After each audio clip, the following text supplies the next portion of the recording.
And hello nice. there, Okay. welcome back to BVE here at Excel in East London. We're here live and interactive. Now guys, if you want Jonathan, our roving reporter, to actually go and investigate a little bit of technology for you, say you can't get yourself down to the show itself, then why not send us a tweet? And the tweet address is at the bottom of the screen right now. Now I'm in with a treat right now because on my couch just here, I'm joined with Atomos and crew, and it's a very exciting time for them because today is the day that the Ninja Blade has just been released. Now this man has conquered social media. I have never seen so many hits on YouTube, Facebook, Twitter in like 1 hour as what happened today. So here he is, Jeromy from Atomos. Delight to have you here on the old show. Thanks for having me, much appreciated. Excellent. So what's your history, Jeromy? So yeah, I've come from, I actually started my career in Japan, making DV editing boards, and got really close contacts with big camera makers like the Canons, the Nikons, Sonys in that time,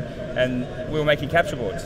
Okay. Then I went to a small company in Australia at the time, which was called Blackmagic Design. Right. And I did their global business development and set up their offices globally, like I did for the Japanese company, and it's marketing and sales activities. And then the head engineer from Blackmagic and I decided, well, we would like to go make some money for ourselves. And we also had different ideas to what the owner of that company had. And we came up with the capture card at the camera. And we put a screen on it. We were the first to do that. And we gave it a sub $1,000 price point, which meant that you could take any of these great new or older cameras, put this on top of it, get a great monitoring solution. But the main thing was recording. Recording to 10-bit 422 full HD quality at 220 megabits a second. So you could go to spinning discs, affordable media, and cut across the kind of compact flash type of memory card solution that is quite expensive for customers. So this is like a field recorder, but at a field monitor price. Correct, and it gives you the monitor included. So we've got things like waveform monitoring and focus peaking in here. This is a mobile phone quality screen. It's 325 DPI, same as your iPhone, same as your Google Nexus, whatever you've got, Android phones, Samsungs. So we've brought the level of monitoring up to the consumer level, which is where most of the screens are sitting, and you look at it every day, I look at it every day. Why should I on my camera or on my monitor as a professional have less quality than that? Mm-hmm. We've done even more than that. We've calibrated our screens to Rec 709 color spec, and we can also adjust that to match certain camera outputs. Like for example, on this C100 and on the Canon range, they have a Canon log, which is a wider color gamut, yeah, which allows more play in post-production. So on our device, what we do is, if you're coming to adjust colors, we can adjust between C-Log and the normal color Rec 709. So it's very easy to use. I mean, I noticed there you've got very big icons. It's not fiddly. No, so right now, if you go see Canon log on and off, you'll see that now it's on. Now I'm matching what's coming from the camera, so I can see correctly. Whereas most monitors are calibrated for TV color spec. So as soon as you get a different color spec coming in here, now I would just go back to Rec 709. If I turn that off, this is Rec 709. Then Rec 709. So I've got the most accurate color spec that I can get, and you put that together with monitoring, recording, and if I just go back there and show you that I've got recording, play, monitoring, they're all there ready to go. I can record from the feeds coming in. I've got audio level meters. This is something that is very, very simple to use, very easy to use, and you can see the quality of that screen there is quite phenomenal. It's absolutely beautiful. So that's the Ninja Blade. We've got the Samurai Blade, and we've also got our Ninja 2. So this one runs at, I think it's 565 pounds, something to that effect. There's 595. 595, is it? 595 pounds. I work in dollars most of the time, but I do like pounds because they're smaller numbers means more. So this one is, and then there's the entry level, which is at around 325 pounds, which is the Ninja 2. So the idea is that you would put this on your main camera, like a C100 or a D800, and then as you go down as your second camera, lock-off camera, wide angle something, then you might put a Ninja 2 there and record ProRes across all of your devices. We also record to Avid D and XHD if you're an Avid user. Okay, quick question for you then. Is the Ninja Blade and the Canon 5D BBC compliant? Absolutely, yes. Fantastic. It is. In both Avid and in ProRes. So, why do I have all these other people? Yes, why do you have all the other people? Okay, so Atomos is a very unique kind of company because we have a very open policy to work with many different camera manufacturers and many different third-party peripheral companies that make our jobs easier as professionals in the video industry. And today I'm lucky enough to have Sataki-san here with me from Canon. I've got Holly's head son with me, which is Julian, based here in the UK, and I've got Mark from G-Tech over here. Glad to have you here. And so if we just go this way, around, Canon have released a load of really great products over the last year and a half.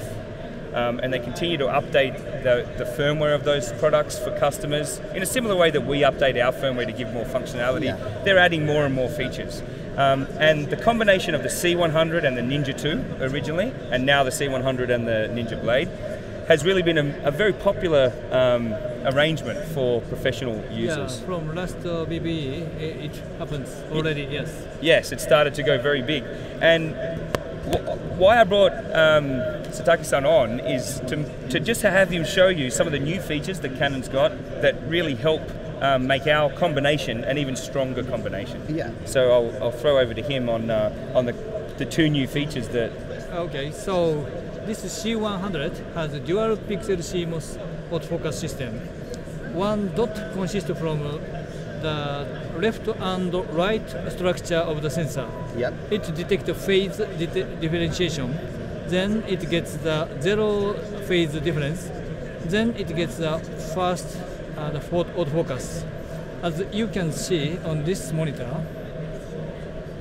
just a moment, always focus on. You can see the peaking on the Atomos display. Oh, it's got that little sort of red effect just there as well. Yeah, so it's always in focus. So this autofocus is using a phase detection in the sensor to adjust the autofocus of this lens so that you're always in focus. So you can do tracking from this really high quality camera, whereas before you would have had to manually adjust the focus. So this makes these products really up in what used to be $50,000, $100,000 territory for Panasonic and Sony. £595. Yes, and with this camera sitting at around I think £3,500, you put those two together and you're sitting at like a £4,000 solution for an exceptional combination. And we just released this function, the option for the C300 as well. Yeah, starting from around July, C300 owner can upgrade their own products. Which is pretty cool. I mean, you've already got the product, new feature comes, you go and now how do you upgrade? Yeah, the customer should contact our service center and send it, and they will upgrade the firmware and also adjust of the sensor to get the best focusing. Is there anything on the website about that if they need to find out more? I think the Canon UK already shows that information on the website. We'll find that information out. And this is the first show that they're actually announcing it. I was in Japan last week, and they said that this was the first show that they're announcing. You can go to the service center, upgrade your C100 for autofocus. Right, brilliant, fantastic. I've had a tweet come in actually. Is the 5D and the Ninja 2 the most cost-effective way to have a large sensor HD compliant camera system for the BBC? Well, actually, yes, it is, because you've got, what is it, a £2,000 camera along with a £500 recording solution, and you get to use all of your lenses, which give you the great quality. Great news for production managers. Absolutely. And it goes across, multiple ranges of cameras. So the 5D is a very popular product, and then you go to the C100. If you're a Nikon customer, we've got lots of Nikon D600, D610 customers, D800 customers, and many other older cameras that you can dust off from off the shelf and become BBC compliant. Well, talking about older cameras and whatever, I know a lot of camera operators, DOPs, they go from one set of kit to another. In terms of like input on here, HDMI, HDSMI, do you have like, do they have like all the connectors, or can you buy separate adapters from you guys? Yeah, so the way we did it, we kept the low-cost solution for most people have a camera that they use. Right. They're either a DSLR user or they're a higher-end video camera user that only has SDI. Yeah. So we made 2 separate models. But what we did do was make a little converter called the Connect converter that clicks on the battery port in the back here to make it nice and secure, right, and gives you SDI in, HDMI back into here, yeah. which gives you that flexibility on those odd occasions that you need SDI, HD SDI, on the Ninja Blade, and on the Samurai Blade, if you need HDMI, then you can buy the converter that goes the other way. So you can take this with you, and you can switch it between different cameras. Absolutely. That's great. So does that converter come as part of the standard kit? No, it doesn't come as part of the standard kit. What does come as part of the standard kit, it's only £150 extra to get that, because not everyone is going to use it, so we didn't want to have to increase the cost of the kit. But what you do get in the kit is the USB docking station to connect it if in a very simple way. It's not a rated system like the G-Tech systems are, yeah. but just to get your footage in, to copy it across to a G-Tech system is a very simple way to do it.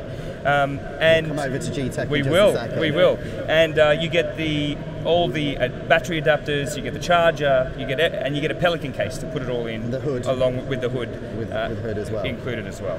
Okay, does it adjust itself in different light situations, or? Well, that's the beauty of this combination, is that the cameras do that. No matter which camera you are, their job is to adjust exposure on the sensor, or give them the manual controls to do that in a very effective way, very simple way. So the camera does that, and then we accept that feed. And what our job is to give the tools that aren't as easy to put in the camera. So we're not actually doing a lot of the things that the camera's doing. We're doing things that they're not doing, and that might be on more expensive cameras, to give the combo of a more affordable camera with this equals a much higher quality solution. Fantastic. Now, if you've got any questions for Jeromy and the crew here, don't forget we are live on Twitter. It's @BroadcastShow or hashtag BVE14. Now, in terms of output on this, okay, can you output this to another sort of recorder or another sort of a hard drive anywhere else if you need more storage? Well, yes, you can. There's an adapter that comes out of, there's a SATA port here, so you can go to a rated system sitting on the side of the set, coming out of this unit and recording directly to ProRes right onto the hard disk. There are some systems out there that people have made themselves. We don't have a system like that, but you can get one from a reseller or someone in the industry can make that for you. You can also come out HDMI into a separate, for example, a computer, into a capture card, and then go to the big rated system inside the computer. Ideal. If you've actually got clients there, okay, and they want to see what you're actually recording as you go along, that's fantastic. So you can have another external monitor elsewhere. Yes, correct. So that's the Ninja Blade. I'd like to go over and speak to Julian about the fantastic combination that is the Ninja Blade, and the D800 has been our most popular combo. Yeah, done extremely well with that. It's certainly been our most popular one that we've had, working with the Ninja 2 at the time when that came out, and yeah, obviously now with the Ninja Blade. But yeah, we've done extremely well. It's been very popular, and yeah, used in quite a lot of markets for different things. So yeah. And one of the best things about this camera, so this is a video sensor. It's scanning continuously, top to bottom, giving you an HD image out of that. What is happening here? This is a 36 megapixel stills camera. And Canon have a similar product in the 5D in that range. But where I think Nikon is doing very, very well is that their color representation from this sensor is exceptionally good. And number two, they output all the progressive formats natively. Yeah. Yes. So you've got 24p. What other formats do you support? 30, 25, all in 1080p. 720p as well in the same formats. We've actually recently announced today the D4S, which will also in video will output in 1080p in 50 and 60 as well. Wow. As a clean HDMI feed as well. So yeah, that was announced today. And I heard a rumor that will record 1080 internally as well as externally to match the 5D functionality. Exactly. So you can record internally at 1080 and externally as well to your Atomos. So you can record both, use it as an external monitor or something like that. So yeah. A very powerful combination. Absolutely. And good to remember that, you know, it seems like Nikon versus Canon versus Sony kind of goes on all the time, but actually customers their heart is either a Canon heart, and they've invested a lot of money into the lenses from Canon and to the bodies from Canon, and the same with Nikon, and the same with Sony. And so actually, when I go to customers, there's no chance for me to take a Nikon customer to be a Canon customer, because they've invested so much time and effort in making sure they understand how a Nikon camera works. And your customers are really discovering video. Yes, we're getting a lot of people coming over from the photographic world into video now. We're seeing a big sort of convergence of the markets going on. So people now stills being asked to shoot video. So yeah, we're seeing a lot of people coming over from that way. But then we are seeing a lot of people coming into already have nickel glass. I mean, nickel glass has been around from many years, never changed them out. So even the first lens that you've got will work with your Nikon and still give you the same results. Well, just to show you, Sony obviously very strong in video.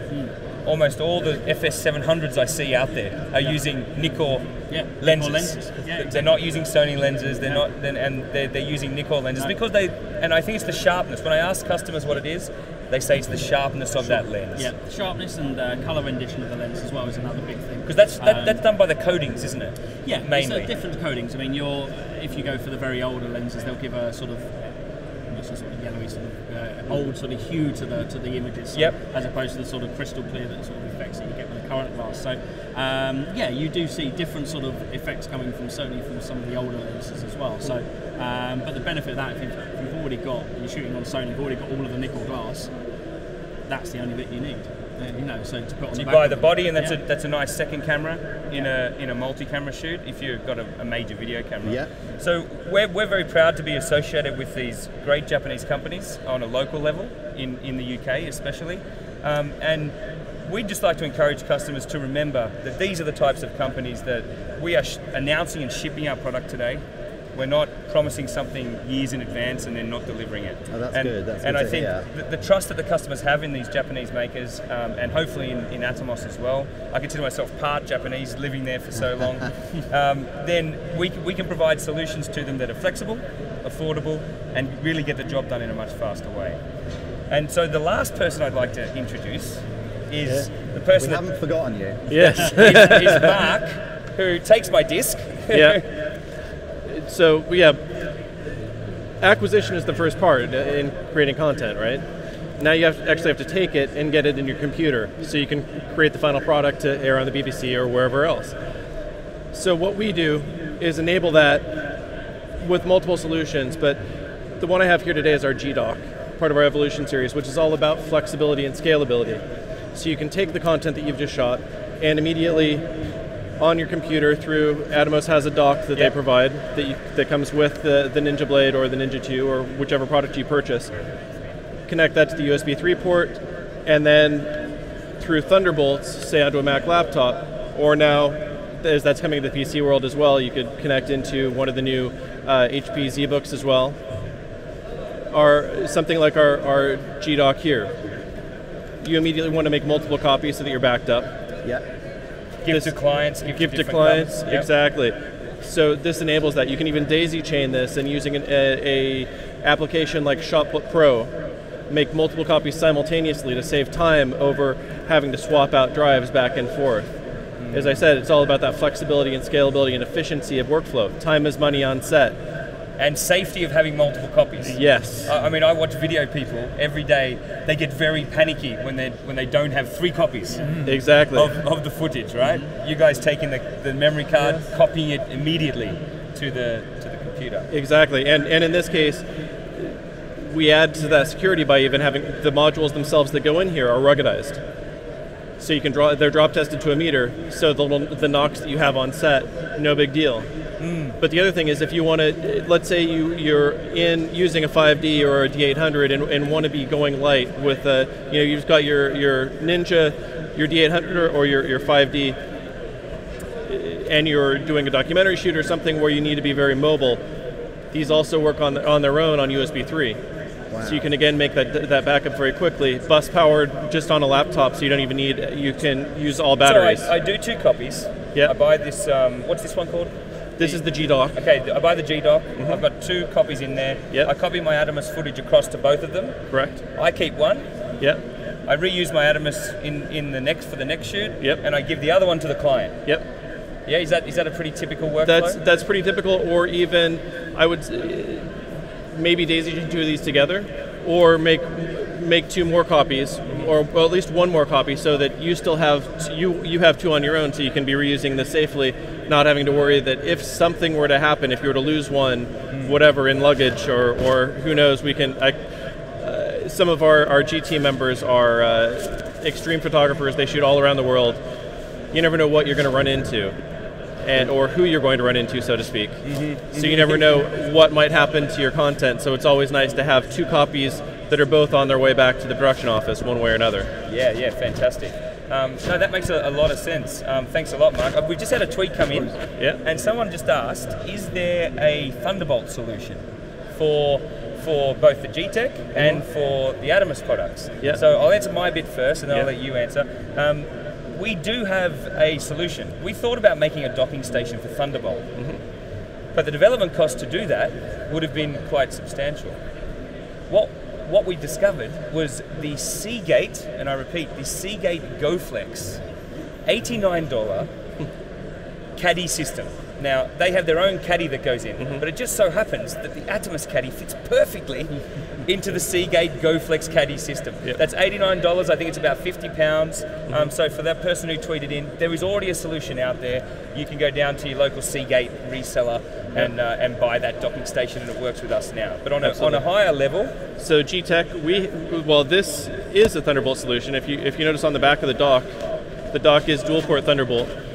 So this enables those multiple copies all at once. We do also have another product, our G-Drive Mobile Thunderbolt. Looks very similar to this. It has a single Thunderbolt port and USB 3 as well to give you that option. But in that case, you won't be able to daisy chain. Right. So in terms of a workflow solution, this is a better workflow solution when it comes down to making those multiple copies so you're backed up, so you can hand one off to the client, whatever you're looking to do. And as well, it offers more flexibility because it gives you that ability to daisy chain, so you can make more copies at once if you need to. But also, down the road, we could offer other versions of the module that perhaps offer higher performance. So you could choose the module that's appropriate for the project you're working on. Right, okay. I've got you. Fantastic, very useful. Now, in terms of power on this, what's it actually using to actually drive it? Okay, so we've got the MP570 batteries. They're like the little Sony batteries. They are exactly the Sony batteries. We went to Sony and said, hey, you're not using these batteries anymore. Can we use that design? Would you mind? And we've got a couple of good buddies in there, and they said, we're not going to say anything. How long were one of those? 3 to 4 hours. Wow. And that's pretty good. And we also, monitor it is. So you get 6 to 8 hours out of 2 batteries, but we have a better system than that. We have a switchable system where one battery goes down, it switches to the other side, and then you can pull this battery off and swap it out. So we call it continuous power. If you're actually thinking about what you're doing, you should never run out of power on these things. And can I just show you one pretty cool Of course you can. This thing? looks very exciting, this little gadget. Yep. This is this here? selfie. It's a selfie. Selfie? Like a self photograph, Legria Mini X. Yeah. Oh yeah, it's a Legria Mini X. A mini Legria. Yes. Yes. A mini. So HDMI live output. So you're going into the HDMI. Yep. And you're recording directly to Apple ProRes or Avid DNX your self movies. And these are actually very popular in Asia. Quite popular amongst the young ladies in America are using it a lot to tweet things out and put things up. But for professionals, often you're just sitting in front of you're in a hotel room, you want to put a message out to your team or put it out professionally. Recording the better quality from that, especially if you're a video guy, you always want the best quality. Absolutely. This combination is a pretty killer combination for that. It's also great for a wide angle shot at a wedding with an infinite depth of field. So some pretty useful solutions form once you get a big range of cameras. It looks absolutely beautiful, absolutely superb on that screen just there. You like it? Absolutely, absolutely. It's pretty spectacular. And look, the color renditions from any of these cameras this is what I think the Japanese engine of image processing has given to the world, is the control of this sensor. again, if you look at new players to the market, Red came into the market, they had a lot of trouble with sensors and control of those sensors. Blackmagic's come into the market, a lot of trouble with black spots and sensor control. This is where the real brains trust is. And we just want to record to higher data rates and give you the functionality that is difficult to put inside the camera and complement these solutions. Of course, recording MPEG is a great solution if you just distribute. But if you're going to edit the footage after, like a lot of pros want to, then recording to an edit-friendly codec is a much more friendly solution and time-saving solution. Absolutely. Now, in terms of weight of this unit, can I just have a very, very lightweight, especially if you're going to be putting that onto something like a DSLR or anything like that. You don't want to start putting... It's 380 grams without battery and hard disk. With two batteries and a hard disk, it's 650 grams. So it's extremely light. It's made out of aircraft grade aluminium, and that because we've got screw threads top and bottom, so you can mount it in lots of different ways, and everything's done by the touchscreen, so we haven't had to put lots of buttons. How rugged is it? If somebody sort of walks past and knocks the actual unit itself, is it going to affect the recording in any way? No, even using spinning discs. I do this in front of engineers. They don't like it when I do it. My engineers, but I can belt this unit while recording, and there's no problem. The only time hard disks really have a problem, and then when you should use SSDs, which we also support, of course, is around a racetrack when G-forces are really, really big, like up in a helicopter turning, banking a corner or something, or on a motorbike around a racetrack. That's when you're going to want to use SSDs, because spinning discs aren't good in those situations. But if you want the most affordable solution on the market, $50 for 500 gig, 5 hours of ProRes HQ recording, 422 10-bit to the best quality in the world, it's only $50, so £30 for that solution. And we have a recommended list of drives. You go buy the drives and put them in our caddies. And where can people actually get these units from? So this whole kit is available through most resellers. So this comes with the actual case itself, this sort of like hard foam. Case. This is where the Ninja goes. So Ninja goes in here, you've got your batteries here, your charger. You've got your batteries, you've got a 5D Mark III and a D800 battery adapter, so you can use your DSLR batteries. They come in the box, and here's your caddy that your disc goes in. So that's empty when you get it, and the reseller usually recommends or gives you a disc, or you go and buy your own disc. But we're trying to bring back the tape for digital, because it's so affordable. You keep it on the shelf after the shoot. Well, that's right. That's what I do. And you don't need to. So that's the solution. It's £595, $995 US. We're very proud of this. People ask me, why didn't you come with a 4K product? And my answer is, what 4K camera do you have? And their answer is quite silent right now. Look, in the next year, 4K will come to fruition, but what we've done here is we've put all our best efforts in to give the best HD recording solution, which will last people the next couple of years. And when there's enough cameras with 4K output, then we'll be bringing a solution for that. So what other units can people see when they're on your stand? Yeah, they can see the Samurai Blade, they can see the Ninja 2, and they can see our Ronin, which is our rack mount version, as well as our Connect Converter series, which are those little converters that sit on the back or in a rack. So please stop by. You've got them all laid out there, filming the body painting taking place. You noticed the body painting, did you? Well, definitely come down and see the young lady. She's a bit cold at the moment, but we're putting more and more layers of paint on her. So I think that'll warm her up. Get down soon.